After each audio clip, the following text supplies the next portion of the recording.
All right, now we're going to go through part 2 of free cash flow valuation. We're going to go through an example and then kind of finish up the slides here. Now, what we have here is the balance sheet.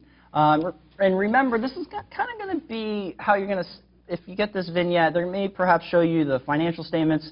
So you're really going to have to pick out kind of what you need. So we had those mnemonics that we had in the previous part. Remember, the pieces that we're actually looking for. So what we're going to do is we're going to assume that we're going to calculate free cash flow to equity, free cash flow to firm. So as we go through these slides, we're just going to go ahead and pick out the numbers that we need. So if you take a look at the balance sheet here, we have accounts receivable. This is going to be what? Accounts receivable is part of that change in working capital, right? Because notice in this case, the accounts receivable is actually increasing from the actual 2006 numbers to the projected 2007 numbers. So what that means is that I'm recognizing income but not receiving cash. So I have to adjust net income by essentially subtracting 7. The inventory is also increasing, meaning I'm actually spending more money on inventory. Cash is actually going out. That's not actually creating a negative to net income. So this also creates an additional negative 50. So these two numbers are going to help me calculate what? The working capital, right? And in our mnemonic, this under the NICE mnemonic for free cash flow to the firm, this represents the C. Under the free cash flow to equity, the newbie mnemonic, this represents the W. Now remember, these are both what? These are both negative, right? If you take a look down here, property, plant, and equipment, this is going to be part of what? Net capital, fixed capital investment, or net capital expenditure. Notice the beginning balance of the net book value here is 70.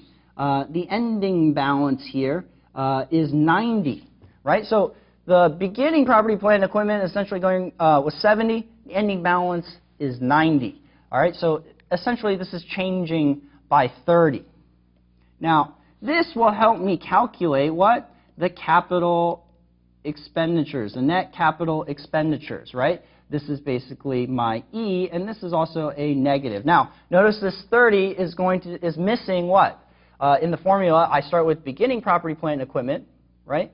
And then it's missing the depreciation because that decreases the value. And then what's left is what? The purchases and sales, and then that gets me to my ending balance. So I'm still missing that depreciation number, so I'm going to have to adjust this 30. And as we go further down in the balance sheet, we have essentially accounts payable. This is also a portion of what? The working capital here. So I have from 91 to 101. So this differential that we have from 90 to 101, you'll see, is essentially 10, right? Now, this is a positive number, and this is also for the purposes of C and E, basically my working capital. Right? But, however, this means what? My accounts payable is increasing. I have purchased items which have been essentially potentially expensed. However, I actually didn't pay cash. Right? So this is an adjustment to the positive because these liabilities have a direct relationship. As they increase, the adjustments would also be a positive number. Then I have my debt. My debt, notice my long-term debt is going from 20 to 40. This is what? For the B, right? And B stands for net borrowing. I'm going to need that. And this is increasing by what? 20. This is 20 in additional cash that I'm actually raising because my debt is going up. Couple of things to kind of focus on here. You'll also notice that from the previous slide, what we had associated with working capital, we showed 7 and a 50, right? These were both negative because accounts receivable and inventory were increasing. And now we have a positive 10 associated with accounts payable.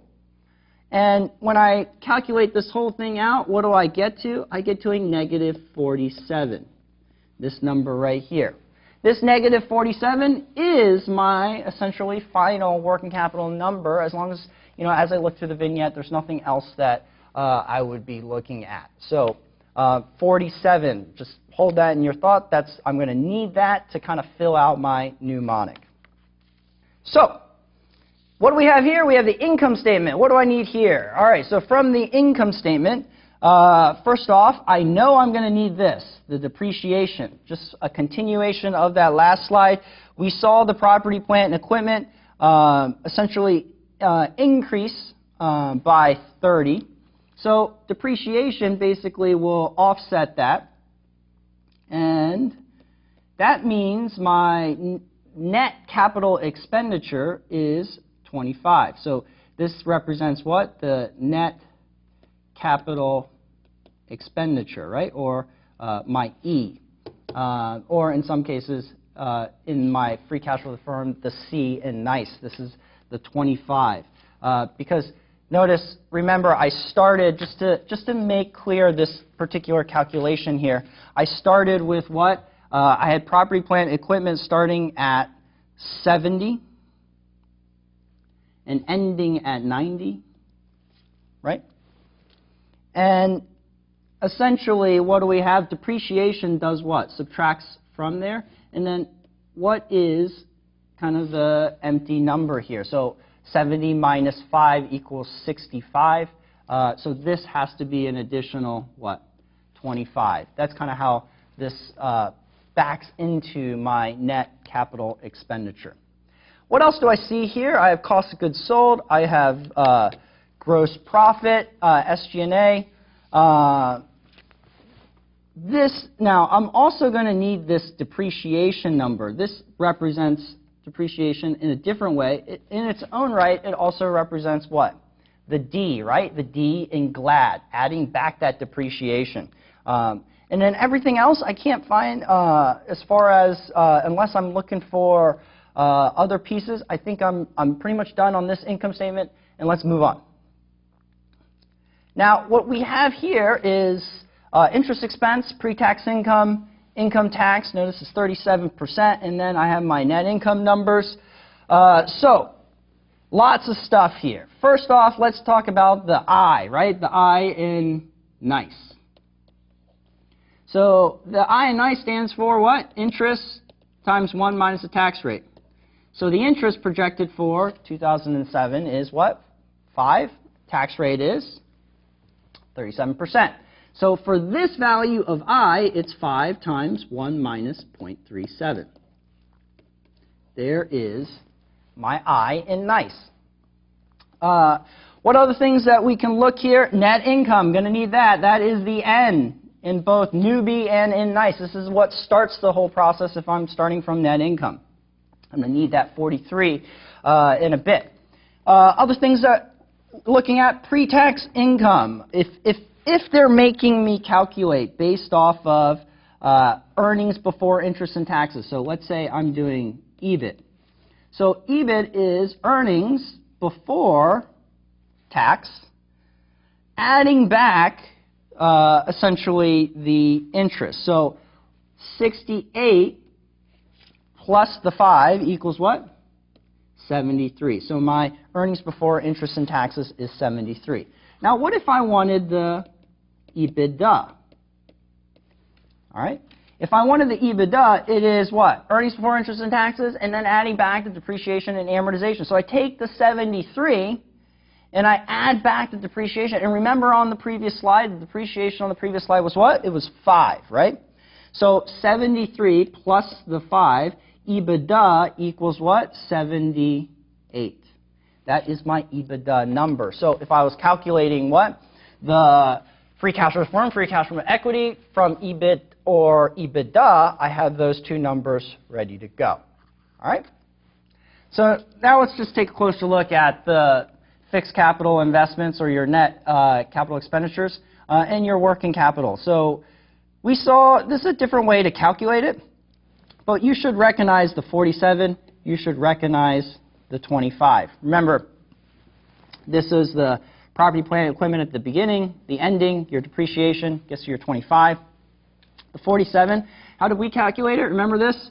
The negative 7, the negative 50, And the positive 10 from the accounts payable got me to the 47, right? Just as a recall. Now, we did these exact calculations as we went through the balance sheet and income statement. And the net borrowing is what? 20. We saw that in the first slide of the balance sheet, the changes in long-term debt. Now, after we've gotten all these pieces, let's take a look on the next page of the final formulas. So here is my free cash flow of the firm using net income and then using cash flow from operations. All right. Taking a look here, let's just do our exercise here. So what we go through is our mnemonic, right? For free cash flow of the firm, it's nice, tip, glad. And see if you remember what are the four negatives, right? The C, the E, the P, and the G, right? Now, what do these represent again? Just real quick review. It never hurts to do it again. Net income, interest 1 minus the tax rate, right? Working capital, negative. Capital expenditure, net capital expenditures, negative.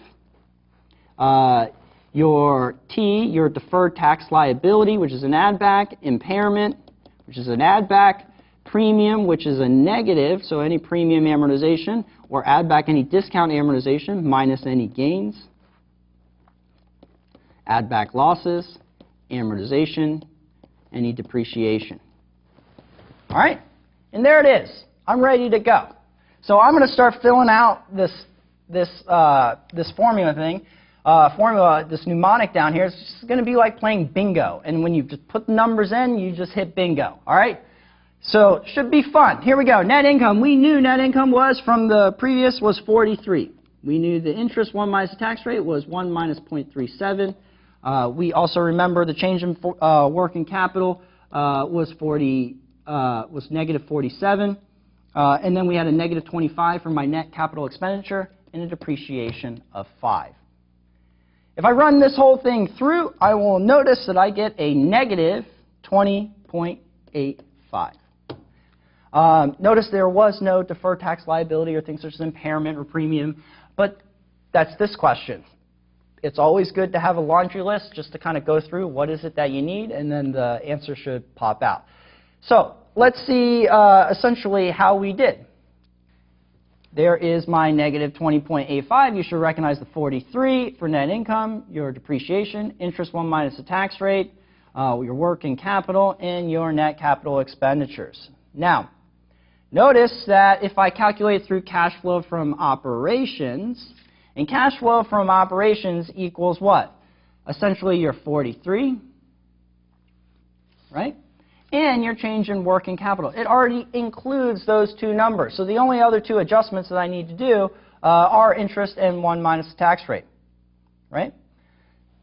And like they stated here, this is just kind of the formula to illustrate why this is already included in the formula above. It allows you to not have to rememorize a particular, too many formulas, because there's a lot of stuff to memorize in this exam. What about free cash flow to equity? So here's the formula. Let's do the mnemonic. And the mnemonic for free cash flow to equity is newbie tips glad. Tip glad. Right? And so it's the W and the E and the P and the G are the negatives here, right? And so as I go through free cash flow to equity, I just fill this out. My net income was 43. And my net capital expenditures was negative 25. That should look familiar. My working capital was a negative 47. Right? And then remember the difference in long-term debt, the net borrowing, keep in mind this is net borrowing, was what? Was 20. We saw that, right? Was the 20. The difference in the long-term debt was net borrowing, and we at the very bottom had one non-cash charge of 5. There was nothing else in this particular problem, right? And if I add this whole thing up, I get to what? I get to a negative what? I get to a negative 4, okay? And if you notice, remember cash flow from operations essentially equals what? This number, my working capital number. and my depreciation number. These three are cash flow from operations. So if I need to calculate from cash flow from operations, I basically just take this number and my net borrowing and my net capital expenditures, and that will also get me to my -4. So let's take a look how we did. There's my -4. There's all the numbers that I need. If I do it through cash flow from operations, still get the same number. This should look very, very familiar. The thing is, what I'm trying to do for you is not having to memorize basically a bunch of so many formulas. If you can write the whole thing out and really understand what's going on, hopefully the mnemonic will help you through this. And let's take a look here, moving on.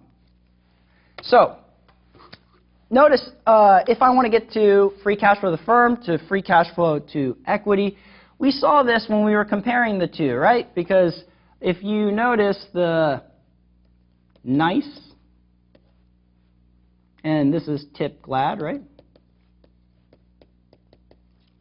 And the same thing is down here is still tip glad for free cash flow to equity, but this was what? Newbie, right? And the only one that's really different, because the E and the W basically is this and this, the interest 1 minus tax rate and the net borrowing between the two, because the C and the E and the W are the same. The only difference here is for working capital, I use a C here, I use a W there, make a better mnemonic.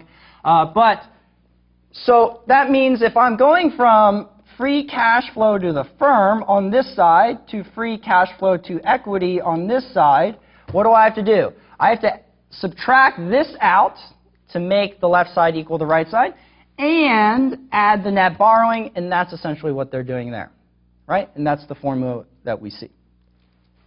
So here is the value that you have. Notice it's still the -4. Now, if we're doing it from EBIT or EBITDA, remember we calculated the EBIT and EBITDA earlier, and we had the 73 and the 78 when we looked at the income statements that we had there. We had a 73 and the 78. These should look familiar. And notice this is still the same formula, right? All we're doing is picking out certain things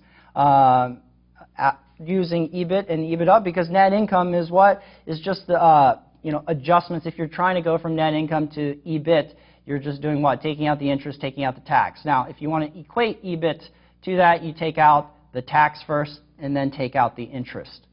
So you'll notice right here, this whole thing, earnings before interest and taxes, you take out the tax, you take out the interest, what are you left with? Essentially net income, right? So these are not any new formulas. You can see you still get the same answer. Now, free cash flow to the firm, you notice that it's earnings before interest and taxes. Notice I am not doing what? Adding back interest, because earnings before interest and taxes has not included the interest, so I don't need to add that back. So this portion is already included, and this actually just what? Equals the net income plus adding back interest 1 minus the tax rate, right? And so if I add net income and add back interest 1 minus the tax rate, this basically gets me to the same equation. And notice EBITDA, under free cash flow to the firm and EBITDA, remember the net cash charge, that we still do the same thing, take it 1 minus the tax rate. However, since this is excluded depreciation, which is fine because that's part of a non-cash charge, I now have to factor in the tax effect, because while depreciation in itself is a non-cash charge, there's still that tax effect I have to add back in, right? And these are basically the small differences due to that. Now, two approaches kind of to forecasting free cash flow. First off, I could use a historical approach, historical free cash flow.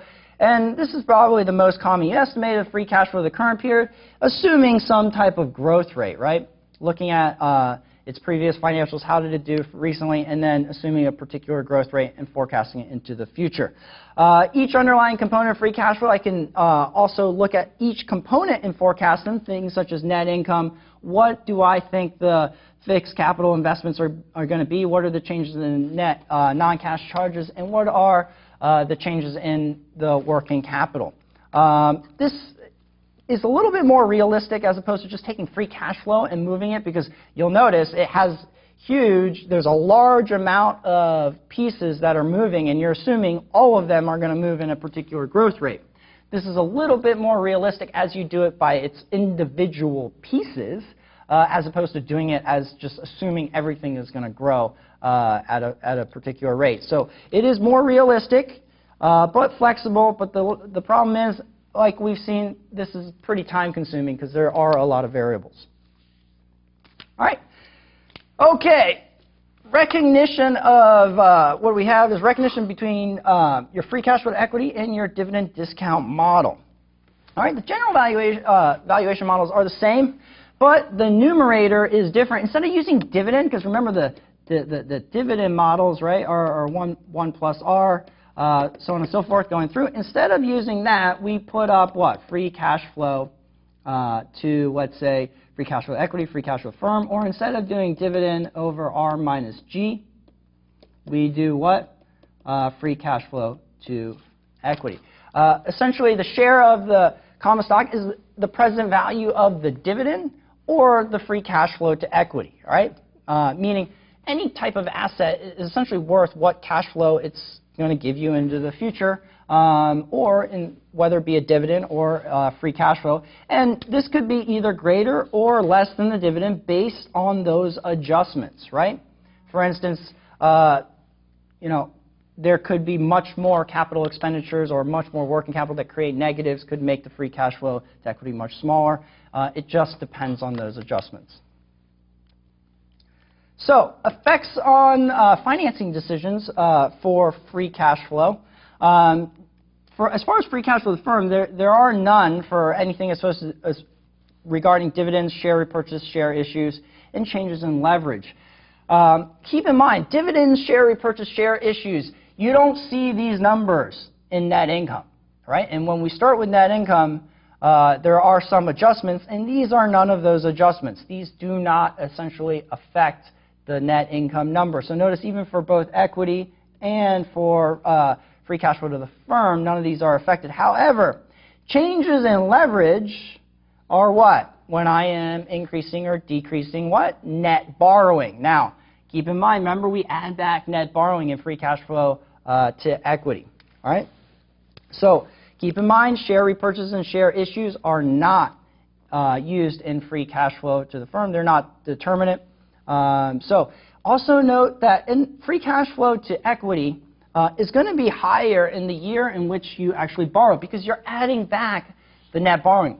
So when you borrow a bunch of money, you're adding back a large number. However, in future years, you only get that free cash flow the year in which you borrow, but now you're going to start having interest expense, which is going to start having negative cash flow out to pay that particular interest.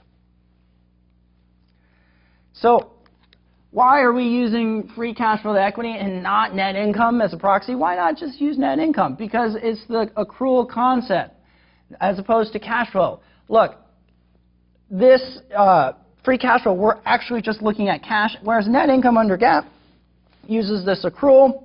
They recognize any non-cash charges, such as depreciation. They have amortization. They have things such as gains and sales. These things that are things that we actually adjust out. And net income fails to recognize the cash flow impacts of investments, working capital, net fixed assets, and net borrowing. Meaning, when I buy a piece of property, plant, and equipment, it doesn't create a negative in net income. It comes out over time through depreciation. Now, fine. What happens if I just remove the effects of depreciation and amortization and I use EBITDA, right? The problem with EBITDA, it basically doesn't reflect taxes paid, right? And it ignores the depreciation tax shield. This is why in the calculation to do EBITDA to free cash flow, we have to add back depreciation times the tax. It doesn't figure out because that tax shield, that's real money, right? That's real money coming in. And EBITDA does not account for needs of investments in working capital, net fixed assets, meaning it does not include what? The working capital and the net capital expenditures, or what we call the E and the W or the E and the C in the formula. That's why we have those adjustments, because look, when you buy property, plant, and equipment, that's just you're spending that cash. You need that piece of equipment to continue running your business, and as an analyst, I'm looking at that, and I'm going to view that in true economic form that you need to spend that money, you need to spend that cash to continue running your business. Whereas under basically accounting, they're doing what? They're saying, okay, I bought that property, plant, equipment, and I'm just going to depreciate that cost over time. All right? So after we've done, if you think about, let's take a step back, what are we looking at here? We've done a ton of calculations just to arrive at free cash flow of the firm, free cash flow to equity. So now what do we do with it? How do we actually get to the value? So we start with a single stage free cash flow of the firm model. This is basically, it's very similar to the Gordon growth model. All right, we assume a constant growth rate. And growth rate is less than the weighted average cost of capital. Notice if you're valuing the value of the firm, we are going to discount not at the cost of equity or the required rate of return on equity. We're using weighted average cost of capital because that includes what? The cost of debt and the cost of equity, because free cash flow of the firm is cash available for who? Both the debt and equity holders. And this will get me to the firm value, just as a review. So if I want the value of the equity, I would just subtract from the firm value the market value of the debt, and what is left?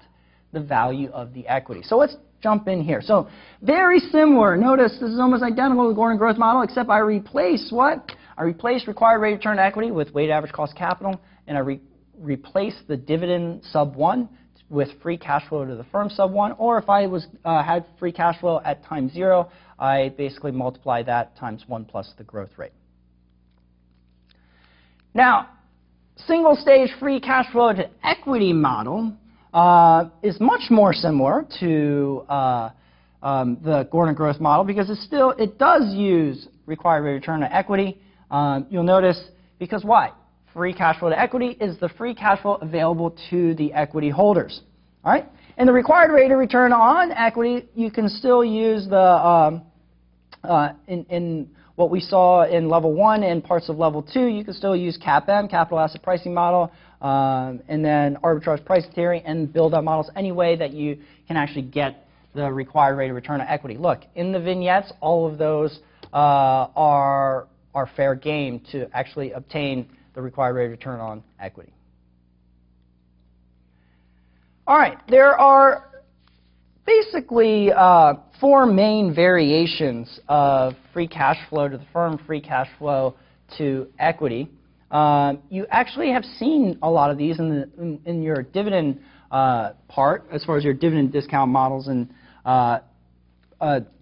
all you're doing essentially is replacing the dividend with free cash flow to the firm, free cash flow to equity. And keep in mind, if you're doing free cash flow to the firm, you're using weighted average cost to capital.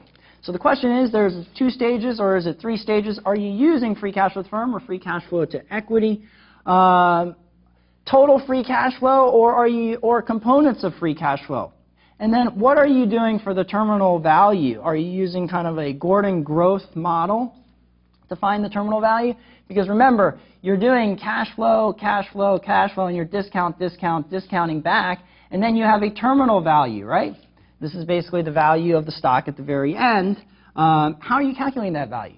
You can use the Gordon growth model, which is, whether be free cash flow to equity divided by R minus G, right? Or you use a PE multiple, which we'll see in a second, where you would just take the PE ratio times the earnings, because if you multiply the PE times the earnings, what you're left with is essentially price. So keep in mind the value of a particular, almost any asset is true, is the present value of future cash flow discounted at the appropriate required rate of return, because it's all about valuation. And this is why free cash flow is so popular, is because we are actually looking at those future cash flows as opposed to accounting numbers that are based off of accruals. Now, all right, selection of the appropriate model. So you can use a single stage model. These are typically for income stocks, which have a constant growth.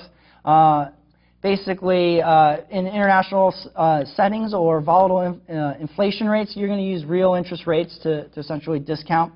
And then two-stage or three-stage, basically you have a competitive advantage that will disappear over time. Keep in mind, because why? Because you think perhaps your patent's going to run out, or other interests will actually enter into your space. So perhaps you'll do a two-stage to three-stage where you have a high growth phase and then you go to a more constant growth. So the idea is you want to match the growth pattern to the company's life cycle and to the appropriate model. All right, and we'll see this again and throughout. How do you know whether or not they're going to have a kind of competitive advantage, kind of have a high growth phase? You'll know in your reading, and it's also been stated in level 1, things such as Michael Porter's 5 forces, right? That don't be surprised to see some of that stuff mixed into a lot of these vignettes. All right, and sensitivity analysis. So sensitivity analysis is basically looking at how sensitive are each of the factors to the value, to valuation, right? So we're going to look at the sensitivity to what? The beta, the risk-free rate, and essentially the equity risk premium. And as well as things such as like the future growth rate, the base value of the free cash flow of the firm or free cash flow to equity, and what is the relationship between the discount rate and the growth rate, okay? So we're going to move these variables. Notice if I wrote, let's just so for a simple idea here, if I wrote free cash flow to equity minus required rate of return minus G, so this is what? If I looked at cap M equals what? Risk-free rate plus beta, risk of the market minus the risk-free rate. How sensitive is this entire formula to these inputs, right? And what we've seen is what? That the most sensitive is beta, right, this, and free cash flow, the actual growth rate, so as the numerator starts to grow. And the less sensitive is essentially the free cash flow itself and the risk-free rate. Okay, the terminal value basically equals the forecasted value at the beginning of the normal growth phase, meaning if I'm doing a multi-stage, this is when I had a competitive advantage, and then at the end of the period, I have this normal growth rate going forward, right? So as I go forward, I'm going to calculate a terminal value, what that is. Now keep in mind, once I have this terminal value, I still have to discount it to today. So two ways to do it. First one was we talked about the Gordon growth model, and then this trailing PE multiple. Right? I use the trailing PE, multiply what I think the earnings per share is. Notice the E's will essentially cancel out, and what am I left with? I'm left with price. That price is what I'm going to use to discount back. That's what I would use as my terminal value. Now, if I can also use the single stage Gordon growth model. Remember that one? Price equals free cash flow to, let's say, equity R minus G, right? And so that's two different ways to essentially attain your terminal value. And the terminal value is added to the last period's cash flow, then discounted along with everything else, whether it be dividends or free cash flow, right? Depending on what you're currently using as your numerator. So that kind of concludes up free cash flow of the firm, free cash flow of equity. Hopefully with the mnemonic you can very easily calculate it. Keep in mind, this is kind of two steps. As most likely, if you get in this vignette, they're going to make you calculate free cash flow firm, free cash flow to equity, and then they're going to do what? They're going to make you use it, right? So we didn't really relearn most of the how you discount them back. It's just like your dividend discount models, except what? Replace it with free cash flow to equity. Now, if you replace it with free cash flow to the firm, you don't discount it essentially using required rate of return on equity. You discount it based off of what? Weighted average cost of capital. All right? And then how to apply these models, and then basically compare free cash flow of the firm versus dividends. Keep in mind, free cash flow models typically from a control perspective, right? You have control, and then as a dividend, using dividend discount model, you are more of a minority ownership because you cannot control the dividend policy. And then how you do your model selection criteria. With what? With a complex capital structure, and if they're raising debt and selling debt and the capital structure is unstable, then you're going to use free cash flow to the firm. If it's stabilized, then you can use free cash flow to equity. Because if it's unstable, remember, free cash flow to equity has the interest in it. So if I raise a bunch of debt, the interest is going to go really high, and that's going to change my free cash flow to equity. And then the very next year, I get rid of all that debt, and then suddenly the free cash flow to equity starts to spike. So this creates kind of an unstable movement. So what you're keep in mind, the certain ways that you would select one model or the other. So stable capital structure, free cash flow to equity is fine. If it's unstable and you're you're highly leveraged, free cash flow to the firm. All right, and I'll see you guys in the next class.